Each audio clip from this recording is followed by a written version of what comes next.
Autre rendez-vous à ne pas manquer à présent, à bord du mythique Orient Express. Il est exposé jusqu'en août à Paris devant l'Institut du monde arabe, vous le voyez. Inauguré en 1883, l'Orient Express assurait la liaison avec Istanbul pour une clientèle fortunée. Ce train est entré dans l'histoire pour avoir notamment inspiré la romancière Agatha Christie.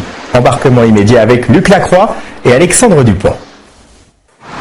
Une locomotive à vapeur de 1922 en plein cœur de Paris. C'est celle de l'Orient Express. Dans la nuit qui va lentement descendre, ces deux hommes et leurs machines vont, avec le plus grand naturel, accomplir une sorte de miracle.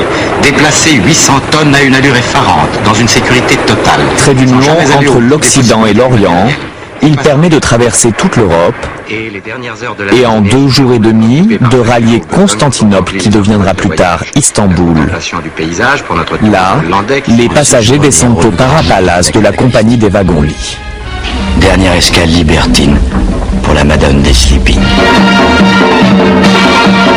Train de luxe des années folles, c'est le train des rois, des ambassadeurs, des espions, mais aussi des tout premiers touristes qui sont en représentation.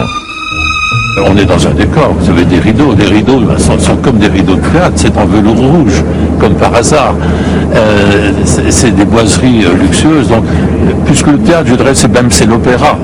Ah, c'est l'opéra dans les cas. Donc, quelqu'un qui se trouve dans un lieu comme ça joue un rôle.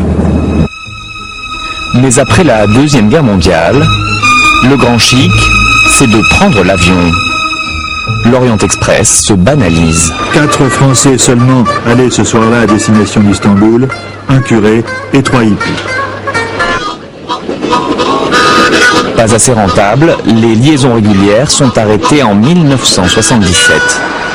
Aujourd'hui, le mythe renaît et le grand public conserve une excellente image de l'Orient Express. Le luxe, le voyage, c'est le rêve en fait. Et c'est toute une époque aussi qui est significative du changement.